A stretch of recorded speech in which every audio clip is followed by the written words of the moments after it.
Beyond Ōhià Valley, Adventures in a Hawaiian Rainforest. Story by Lisa Matsumoto, paintings by Michael Furuya. Long, long ago in Hawaii, there was a beautiful valley filled with tall ōhià trees, stretching far as the eye could see. It was called Ōhià Valley. In this valley, there was one tree that stood high above the rest.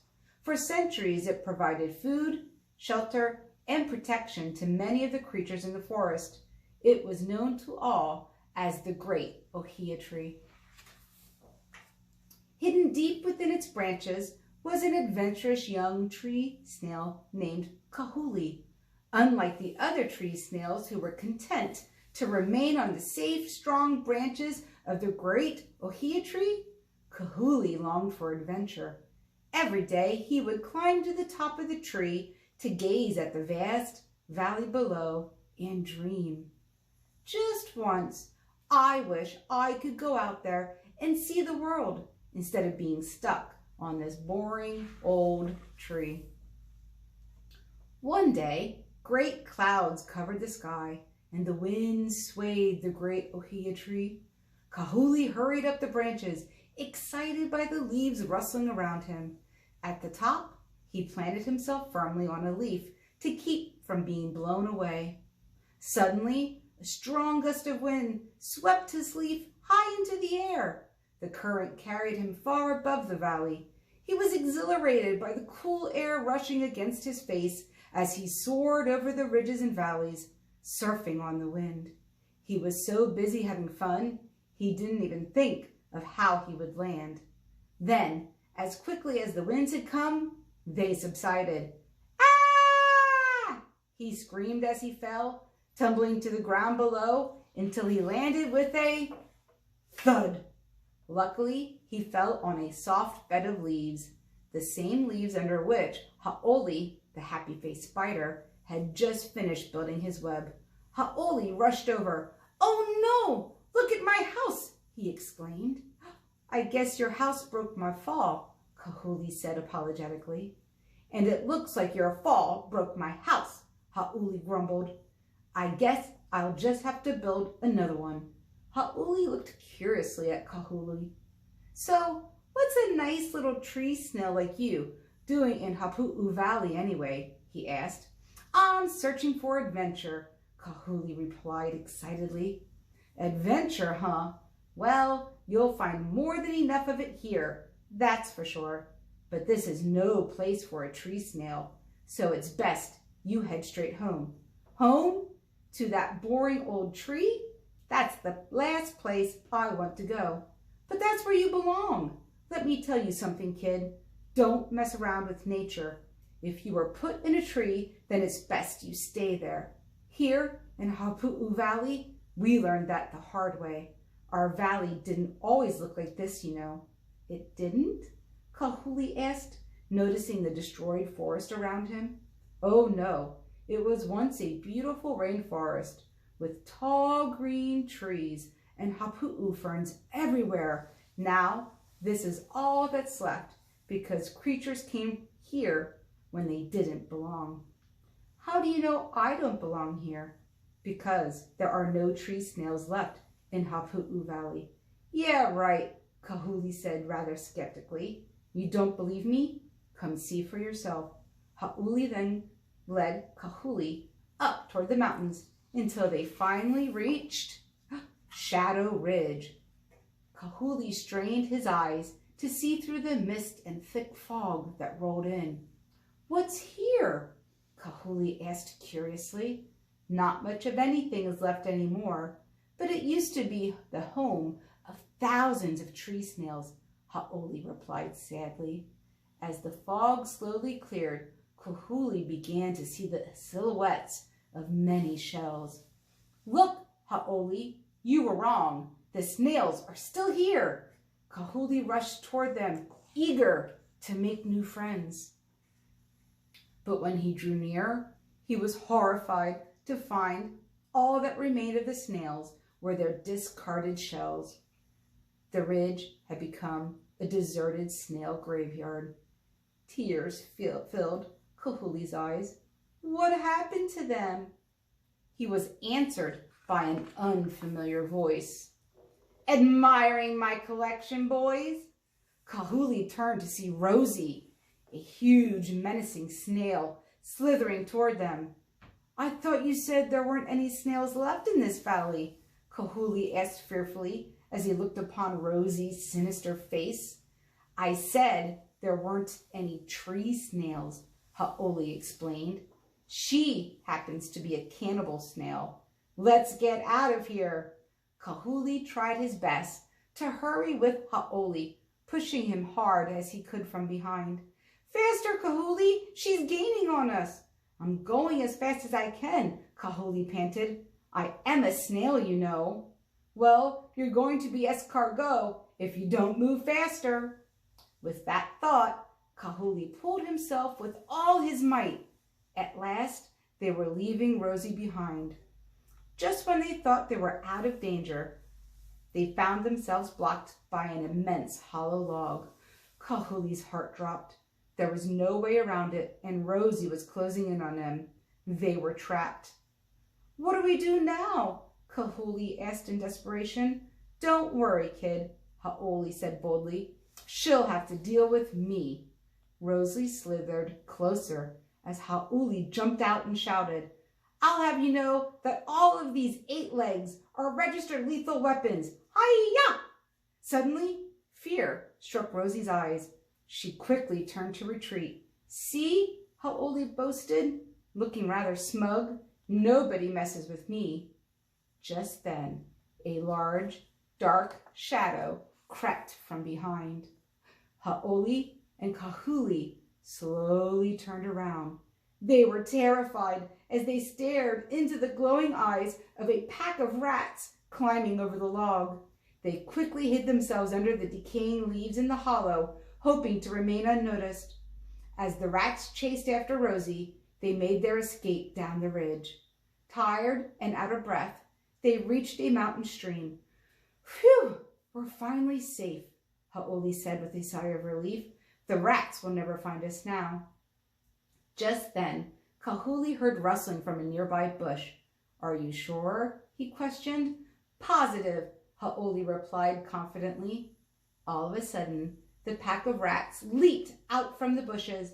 Then again, I could be wrong, Ha'oli exclaimed as he searched for a place to hide. Having nowhere else to turn, they sought refuge on a fallen tree which jutted over the rushing stream. The largest of the rats stalked them as they inched their way down the withered branch. They trembled as the rats' gaping jaws drew near. There was nowhere left to go. Another step would send them plummeting into the water below. They tightly closed their eyes as they felt the rats' hot breath upon them. Crack! The weight of the rat broke the branch, causing them to fall into the rushing water. Kahuli and Ha'oli clung desperately to the branch as it drifted downstream. Meanwhile, the rat, unable to fight the rushing current, sank to its watery grave. Now that was close, Ha'oli said as they floated downstream. Well, that's life in Hapu'u Valley. It's nothing like that back home, Kahuli remarked. We don't have anything like rats or cannibal snails, and you better hope they never get there. They've caused a lot of damage to our valley. Because they don't belong, right? Kahuli added, slowly beginning to understand.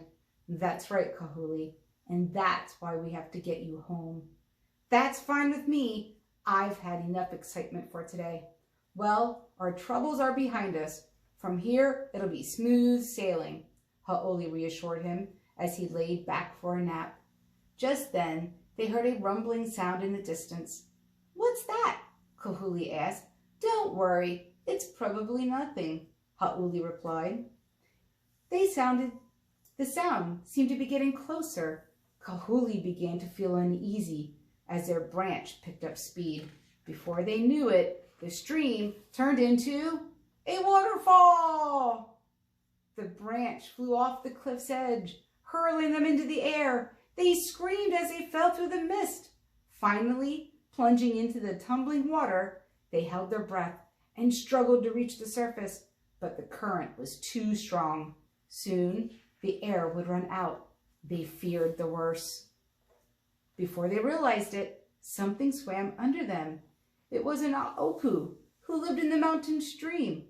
"Hold on," the Ō'opu called out as he leaped to the surface with Kahuli and Ha'oli on his back, gasping for air. "We can't thank you enough," Ha'oli said gratefully as they were brought to safety. "It was my pleasure," the Ō'opu replied with a smile. Then, with a friendly wave of his tail, he quickly dove back into the cool water. On land, Ha'oli looked for a nice spot to dry off and relax. "Let's rest on this hapu'u fern," he said, as he stretched out to feel the sun's warm rays. "Is your valley named after this fern?" Kahuli asked, admiring the delicately curled leaves. "It sure is. Our valley used to be filled with them. Everywhere you looked, you would find lush green hapu'u ferns." Ha'oli looked at the devastated forest around him and sighed. "Now, there's only a few left in our entire valley." "What happened to them?" Kahuli wondered. "They were destroyed by pigs," Ha'oli said in disgust. "Those pigs are the worst. Since they came here, they've caused all kinds of damage to our forests. Our valley would never be in this terrible state if it weren't for those big, fat, ugly pigs." "Who are you calling ugly?" bellowed a huge, ferocious pig hovering over them. "We'll see who's ugly when I get through with you." The pig dug his powerful tusks into the ground, uprooting the fern with a single sweep. The force sent Kahuli and Ha'oli flying through the air. They landed near a withering Ōhià tree and quickly climbed to the top. "We'll be safe up here," Ha'oli said, trying to catch his breath. Without a warning, they felt a boom. The tree shook beneath them. Kahuli looked down to see the pig charging the base of the tree. Boom! The pig continued to strike with full force, each crash loosening the tree's roots. Kahuli knew the tree could only withstand a few more hits before toppling to the ground. This time there seemed to be no escape. "What are we going to do now?" Kahuli asked. "I don't know," Ha'oli replied, "but I'll think of something." Above them, Ha'oli saw a great pueo fly by. "That's it!" he shouted quickly, spinning a web to make a lasso. "Hold on, Kahuli!" With not a second to spare, he threw his lasso into the air. It barely caught on to the pueo's foot. Below, the pig continued to charge. Boom! One final blow sent the tree crashing to the ground, just as Ha'oli and Kahuli were lifted into the sky. "Look at the view!" Ha'oli exclaimed as the pueo soared higher. Kahuli looked down and was reminded of his earlier fall. "I really would like to go home now," he said as he clung tightly to the silken web. "Hey, maybe the pueo can help us," Ha'oli said excitedly. "Excuse me, Miss Pueo," he called out from below. "Why, hello," the pueo replied, a bit surprised. "What are you two doing down there?" "We're catching a ride, if you don't mind. And my friend here needs to go home to the great Ōhià tree in Ōhià Valley. Would you mind taking us there?" "Why, I'd be happy to," the pueo said as she spread her powerful wings and headed for Kahuli's homeland. As they flew over the mountains and valleys, Kahuli saw sights he had never seen before. All his life, he had dreamed of seeing the world, and now his dream had finally come true.